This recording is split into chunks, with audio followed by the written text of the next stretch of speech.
Bits of Bliss. My name is Cilla. This is an extra that I record sometimes when I'm going through my color categories for the year-long challenge Through the Rainbow. That is from the brilliant mind of Jeanielinguine. That is her YouTube channel, and her channel will be linked below. So I need you in this video to pretend like you don't notice my hands are flailing around, because I talk with my hands. And I did this video talking to you. It stopped recording when I was reviewing the video and realized it had stopped. Then I had to go back and try to recreate what didn't record. And I've stitched them together. So this is going to be a little bit wonky. What I'm doing right now is, in the beginning, I showed you that I had 2 stacks of paper, and one stack is my blue that didn't have so many multiples in it.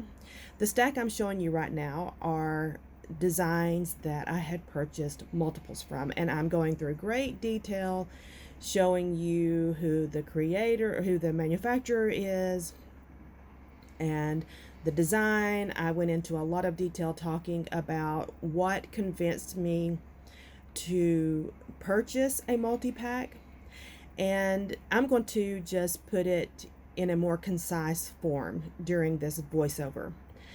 One of the things that I consider when I'm purchasing a multi-pack is, am I really drawn to it? What about it draws me to the design? Is it A side? Is it B side? Do both sides really draw me?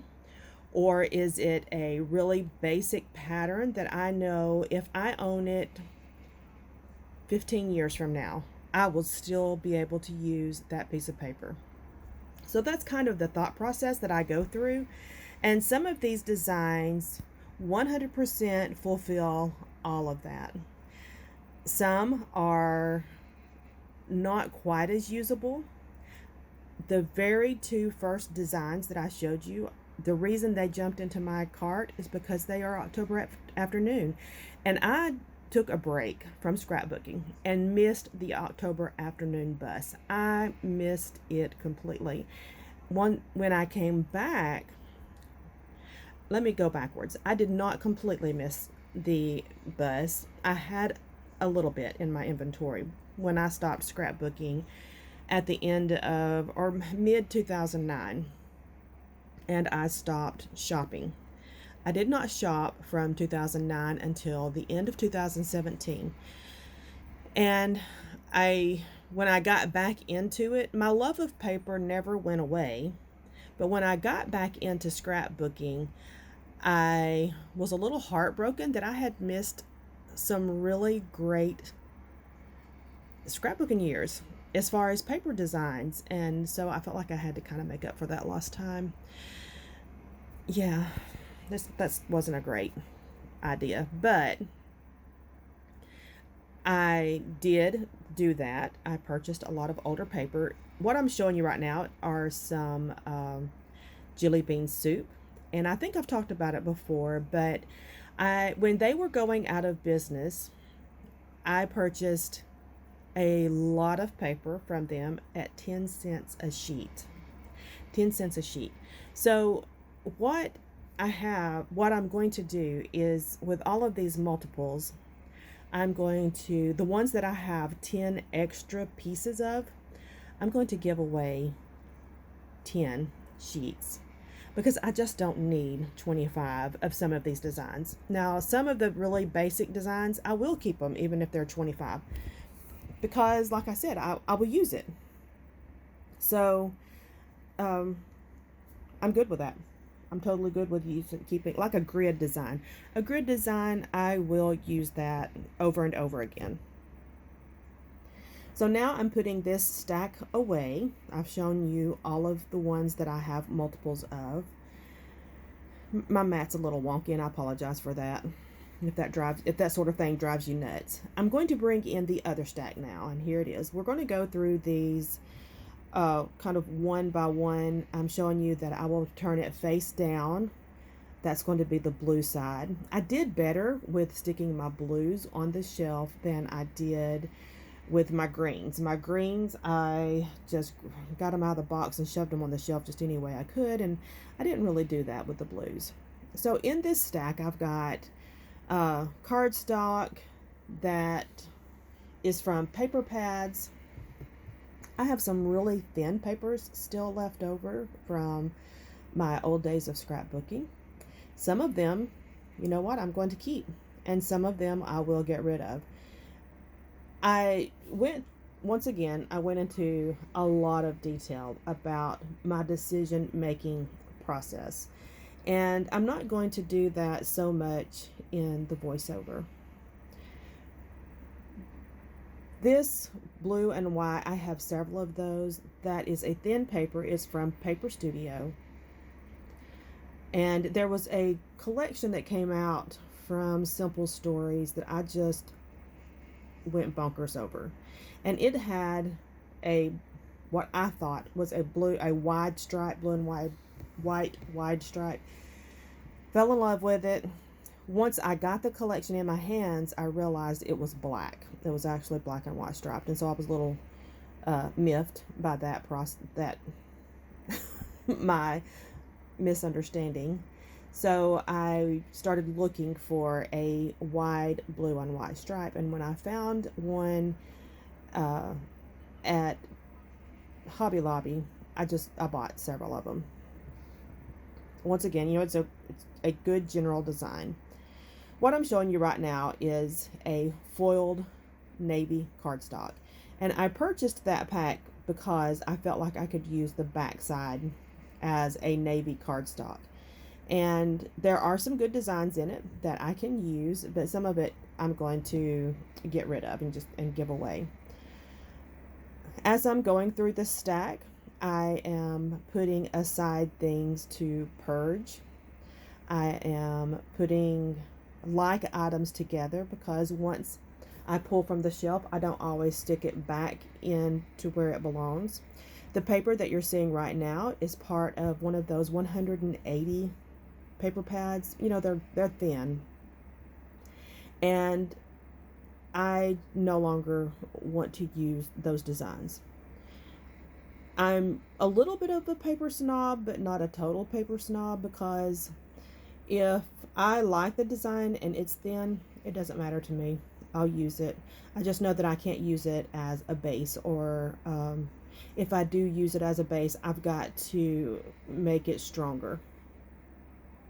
So once again, we're looking at some really thin designs. I came across papers that have a paisley design, and I didn't ever just love a paisley design, but yet here I am. I've got several of these sheets that have that design, and I'm just meh. I am going through papers now so when Hobby Lobby first came to my area, they had in their single papers, it was copies of the My Mind's Eye, and they had My Mind's Eye logo on the back side. They were one-sided, thin paper, but it was My Mind's Eye designs. Now, I've said many times, I have a thing for old My Mind's Eye. Even to this day, I still think it's very pretty. I lovingly use the thick textured cardstock that I still own of My Mind's Eye, and I thoroughly enjoy it. There's a scrapbooking company, I can't remember the name. If I think of it, I'll link it below. It's Happy Scrappy Scrappin' or something like that. But anyway, when I found them back in 2000, I want to say it was like 2018, because I had been back into scrapbooking for a couple of months. I discovered that they had a lot of the old designs of My Mind's Eye. They were not cheap, but it was worth it to me to get those designs, to keep them. So I did purchase some of the older designs from that company. Another thing I've discovered is when I go to scrapbook stores and they still have, like, brick and mortar scrapbook stores, and they still have older paper, they still charge full price. So there's that. They don't really discount it. Of course, I'm running across some paper that today, as I'm going through it, it looks more green than it does blue, but you know what? I left it in with the blues. I love this process of going through my papers one by one, the color categories, because I think about things differently than I do now. I'm showing you now my collection of Chatterbox. I won't get rid of any of it. It's thin, but it's double-sided. It's textured. I loved Chatterbox back in the day. I still love it today. I'm keeping all of it. And here we go through Basic Gray. And y'all know how I did Basic Gray. But anyway, my thought process is completely different as I'm going through my paper. I feel like I've grown quite a bit, and the rate of growth was grossly accelerated during this past year because of the predicament I found myself in, just not having enough storage in my scrap space. So I've really appreciated the fact that I have members in the Crafty Low or No Spend group to kind of bounce some ideas off of. I get to read their comments and how they process, purging, using inventory, and it has helped me. It's helped me develop what I think a healthier attitude about my supplies. I went through a process of just feeling like I had to have a large inventory, and I had to keep it. I just had to hold on to it because, and I think that's that poverty mentality of going through a period of lack, or for me, part of my past relationship was a control issue. We were doing fine financially, but he did not want me to spend on a hobby. He resented it completely. So I felt like I had to sneak around to get the things, and once I got the things, I didn't want to use them because I wouldn't have it anymore, and a really special occasion may come up that I might need it for. I just had very skewed perception, and I needed to get out of that. I needed to have circumstances push me to a healthier way of thinking. I'm getting there. I'm not going to ever say that I've arrived. I'm just absolutely the best processor of information, but I think I'm getting there. I feel so much better about my inventory. I feel so much better about what I have and what I use. My rate of use has increased a ton. And when I show you the layout that I will do tomorrow, when I go through that video, I'm going to talk more about when you have multiples and how you use them to get your bang for your buck. So I'm once again just showing some papers that, once I put them in the stack, I thought I wanted one side, and then today while I'm looking at it, I'm actually enjoying the other side. So yeah, those slick papers gotta go. A design has to be amazing for me to keep a slick paper. I just do not appreciate the slick paper. I like a matte design, a matte finish on my paper. We are getting close to the bottom of the stack. I have a lot in blue because blue, I think I said this last month, blue and green are my favorite colors. And I gravitate toward them when I see a new collection. Greens and blues just pull me in. And this process, see, there's where my video stopped recording and I'm having to recreate that. That was a lot of fun. Anyway, blues and greens are just the colors that draw me in, and I purchase those more frequently. I am going to show you when we get finished with this portion of the video. I will show you what I purged. I'm happy to say I purged a good little chunk, and what I'm going to give away from my multiples. And that's a good little chunk.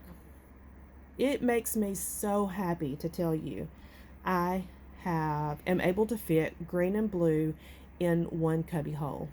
I couldn't before I went through them. I couldn't. So my green took up over half of it and my blue was over into the next cubby. It is all now contained in one cubby. Not only is it contained in one cubby, I have about 2 inches to play with of space. I can't tell you how happy I am to see that. Every time I look up, I'm looking at my color categories.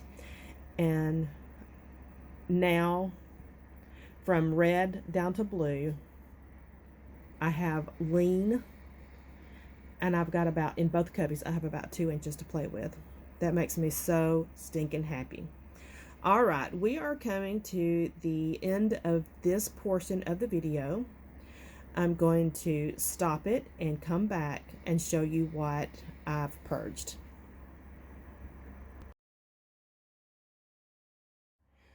Okay, we are back, and I'm going to show you first the papers that I am purging.